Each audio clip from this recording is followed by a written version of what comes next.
तो पिछले एपिसोड में यू हाओ भी तैंग सेक्ट को ज्वाइन करने के लिए रेडी हो गया था, इसीलिए तैंगिया उससे श्रेक स्कूल में एडमिशन कराने लेकर आ गई थी। इसके बाद अगले सीन में हम देखते हैं कि वे सभी श्रेक सिटी के सामने आ गए थे, जहां पर तैंगिया कहती है कि श्रेक स्कूल पूरे वर्ल्ड का बेस्ट स्कूल है और बेई बताता है कि यहाँ पर जिस किसी का भी एडमिशन हुआ है वे सभी बेस्ट में से बेस्ट हैं। तब इसके बारे में सुनकर यू हाओ भी काफी एक्साइटेड हो जाता है और वो यहाँ के जगह को देख हैरान होता है। तभी तैंगिया उससे कहती है कि मैंने तुम्हें जो सरप्राइज देने का बात किया था वो सरप्राइज श्रेक स्कूल का एडमिशन कोटा है, क्योंकि असल में तैंग सेन ने यहीं से ग्रेजुएट किया था और इसीलिए जब उसने तैंग क्लैन को बनाया था तब उस वक्त के लगभग सभी ग्रेजुएट ने तैंग क्लैन को ज्वाइन कर लिया था और इसीलिए उनके रिलेशनशिप को अभी तक भी प्रिजर्व करके रखा गया है, जिसके वजह से तैंग क्लैन भले ही डिक्लाइन हो गया लेकिन इसके बाद भी श्रेक स्कूल हर साल तैंग क्लैन को एक फ्री एडमिशन देता है। और इसके बाद तैंगिया यू हाओ से कहती है कि इस बार का यह फ्री कोटा तुम्हारा है। इसके बारे में सुनते ही यू हाओ काफी खुश हो जाता है, लेकिन इस पर बेई उसे कहता है कि तुम्हें इसके बारे में इतना ज्यादा खुश होने की जरूरत नहीं है, क्योंकि श्रेक स्कूल नए स्टूडेंट का हर 3 महीने में एक बार टेस्ट लेता है, इसीलिए जो कोई भी इसमें फेल हो जाएगा उसे यहाँ से एलिमिनेट कर दिया जाएगा। तब इस पर यू हाओ कहता है कि मैं यहाँ पर रहने के लिए अपना बेस्ट दूंगा।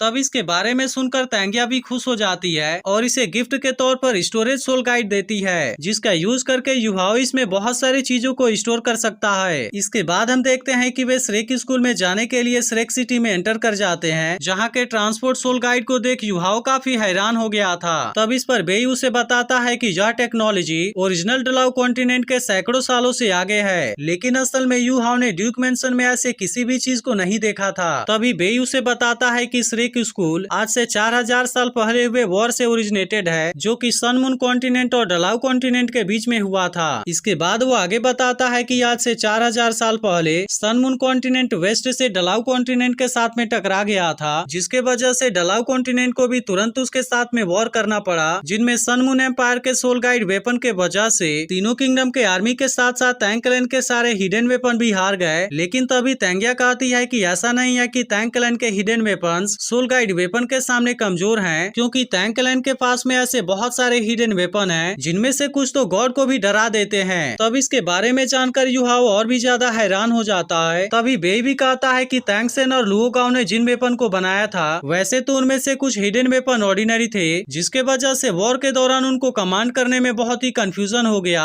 और इस तरह से डलाउ कॉन्टिनेंट की आर्मी उनके सामने बहुत ही कमजोर हो गई। लेकिन तभी श्रेक स्कूल के फॉर्मर डीन बिल्कुल सही समय पर वहाँ पर आ गए, जिनके साथ में लगभग 60 ग्रैंड सोल लाइन मास्टर भी थे, जिन्होंने की तीनों आर्मी को बहुत ही शानदार तरीके से लीड किया और उसके बाद फिर हम पूरे बाजी को पलटने में कामयाब हो गए और आखिरकार इस तरह से हमने सन एंड मून एम्पायर को हरा दिया। इसीलिए उसी समय से श्रेक स्कूल किसी भी कंट्री से बिलोंग नहीं करता और अब इसका एग्जिस्टेंस पूरी तरह से इंडिपेंडेंट हो गया है। लेकिन फिर उस वॉर के बाद से तैंग क्लैन का भी डिक्लाइन शुरू हो गया, जिसके बाद यू हाओ पूछता है कि क्या सोल गाइड वेपन सच में इतने ज्यादा पावरफुल होते हैं। तब इस पर बेई कहता है कि वैसे तो सोल मास्टर्स ने सोल गाइड वेपन को रिजेक्ट कर दिया था, क्योंकि उनका मानना था कि वो उनके ताकत का हिस्सा नहीं है और असल में इसके वजह से सोल मास्टर सिस्टम पर सबवर्जिव इफेक्ट भी पड़ता है। तब इसके बारे में सुनकर यू हाओ से पूछता है कि आखिर ये चीज क्या है। तब इस पर बेई बताता है कि यह सोल पावर से चलने वाला एक इंस्ट्रूमेंट है और सोल पावर को सोल गाइड के द्वारा कन्वर्ट और रिलीज किया जाता है और यही वजह है कि इसे बहुत सारे एलिमेंट में कन्वर्ट किया जा सकता है, जैसे कि फायर सोल मास्टर भी आइस सोल स्किल का यूज कर सकता है। लेकिन सोल गाइड के वजह से सोल मास्टर के सोल रिंग की मीनिंग कम हो जाती है और इसीलिए अब सोल लाइन के लोगों ने धीरे धीरे सोल गाइड को एक्सेप्ट करना शुरू कर दिया है, जबकि नोबल क्लास वाले अभी भी इसे रिजेक्ट करते हैं। तभी यू हाओ पूछता है कि लोग इसे इतने आसानी से क्यों एक्सेप्ट कर लेते हैं, जिस पर बेई कहता है कि ज्यादातर लोगों के पास में कमजोर सोल पावर होती है, जिसके वजह से वे लोग अपने लाइफ को किसी तरीके से इम्प्रूव करना चाहते हैं और सोल गाइड ऐसा कर सकती है, क्योंकि फिर सोल पावर को कन्वर्ट करके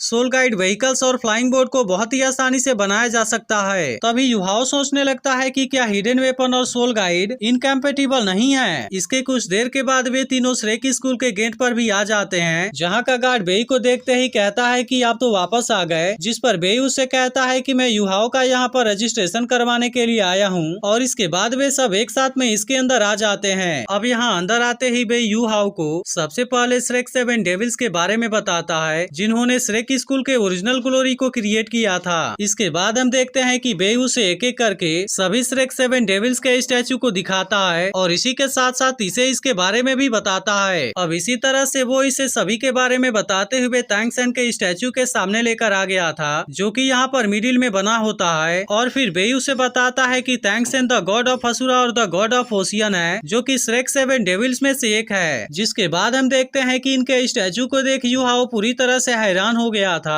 और फिर कहता है कि इनके तो स्टैचू में से भी इनका मैजेस्टिक चार्म दिखाई दे रहा है। इसके बाद हम देखते हैं कि वो इसे श्रेक स्कूल के तीनों फाउंडर्स को दिखाता है और फिर कहता है कि इनमें से मिडिल वाले मेरे एंसेस्टर हैं, जिनको कि यूसियो गैंग मास्टर के नाम से जाना जाता है और असल में इन्होंने ही श्रेक स्कूल के मार्शल सोल डिपार्टमेंट के टीचिंग फाउंडेशन को क्रिएट किया था। इसके बाद वो इसे लियू इरलोंग के बारे में बताता है, जो कि उसकी वाइफ है। अब इसी तरह से वो लास्ट में उसे फ्रेंडर के बारे में बताता है, जो कि श्रेक स्कूल का पहला डीन था, जबकि इन तीनों को एक साथ में गोल्डन आयरन ट्रायंगल के नाम से जाना जाता है। इसके बाद बेई कहता है कि अब हम यहाँ से अलग होने वाले हैं, क्योंकि यहाँ के लेफ्ट साइड में मार्शल सोल ब्रांच है, जबकि राइट साइड में सोल गाइडेंस ब्रांच है, जो कि असल में श्रेक स्कूल के 2 ब्रांच हैं। बेई फिर आगे बताता है कि श्रेक स्कूल 2 पार्ट में डिवाइडेड है, जिसमें से पहला है द इनर कोर्टयार्ड और दूसरा है द आउटर कोर्टयार्ड। बेई फिर आगे बताता है कि आउटर कोर्ट के सेमेस्टर में 6 साल होते हैं, जिसके बाद ही तुम इनर कोर्ट के एग्जामिनेशन को पास कर पाओगे और फिर इस तरह से तुम इनर कोर्टयार्ड में एंटर कर सकते हो। इसके बाद हम देखते हैं कि वो इसे हाइसेन आइलैंड और गोल्डन एंशिएंट ट्री एकेडमी के मोस्ट ब्यूटीफुल लैंडमार्क को दिखाता है और फिर कहता है कि असल में इनर कोर्ट के स्टूडेंट ही श्रेक स्कूल के रियल स्टूडेंट हैं, क्योंकि श्रेक स्कूल का मोटो केवल मॉन्स्टर्स को एक्सेप्ट करना है। तभी तांगिया उसे बताती है कि मैं और बेई दोनों ही आउटर कोर्ट के 3rd ईयर के स्टूडेंट हैं, इसलिए कुछ सालों के बाद हम भी इनर कोर्ट के एग्जामिनेशन के लिए चैलेंज करेंगे। तब इसके बारे में जानकर युहाओ कहता है कि तांगिया और बेई दोनों तो इतने ज्यादा पावरफुल हैं, लेकिन क्या इसके बाद अभी वे इनर कोर्ट के स्टूडेंट नहीं है? तब इस पर बेई कहता है कि इनर कोर्ट में केवल वही एंटर कर पाता है जो कि मिलियन में से एक जीनियस हो। इसके बाद वो बताता है कि मैं जब एक बार स्टार फॉरेस्ट में अकेले गया था, तब वहाँ पर मैं इनर कोर्ट के एक सीनियर से मिला था, जिसने कि 3 डेकेड माइलेनियम बिस्ट को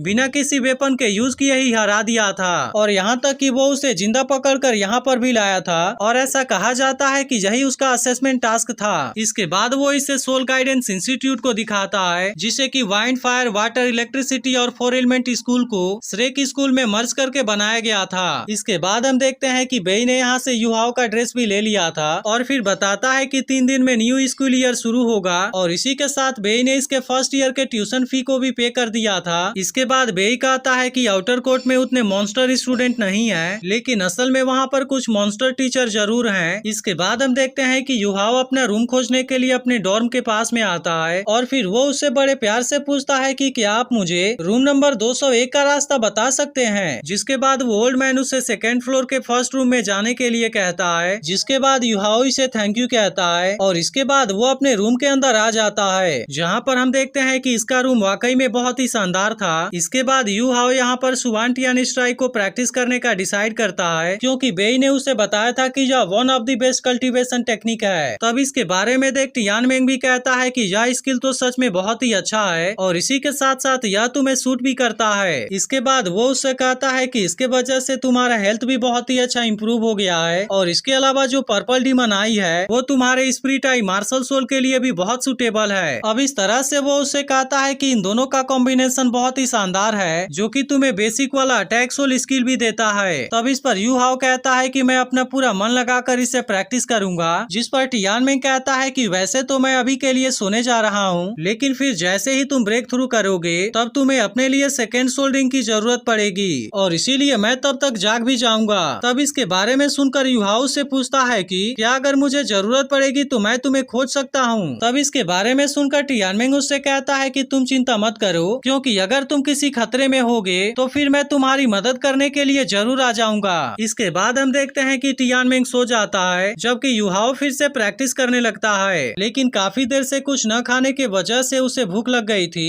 इसीलिए वो अपने नए ड्रेस को पहनकर बाहर आ जाता है। लेकिन असल में इसके पास में जितने कॉइन होते हैं उसके मदद से वो ज्यादा अच्छे तरीके का भोजन नहीं खरीद सकता था, इसीलिए वो डिसाइड करता है कि उसका स्कूल जैसे ही शुरू होगा वो स्कूल के तरफ से दिए जाने वाले टास्क को ले लेगा, क्योंकि इसके बदले उसे कुछ कॉइन मिल जाएंगे। इसके बाद हम देखते हैं कि वो फिर से जैसे ही अपने रूम के तरफ आता है उसे पता चलता है कि उसका रूममेट आ गया है और फिर वो जैसे ही दरवाजे को खोलने के लिए वहाँ पर आता है वो देखता है कि उसकी रूममेट असल में एक ब्यूटीफुल लड़की है और वो इसे देखता ही रह जाता है। जिसके बाद एपिसोड भी यहीं पर पर एंड हो जाता है। अब इसका अगला एपिसोड फिर से सैटरडे को आएगा, तो अगर आप उसके लिए एक्साइटेड हो तो इस वीडियो को लाइक जरूर कर देना और कमेंट करके बताना कि यास का एक्सप्लेनेशन आपको कैसा लगा।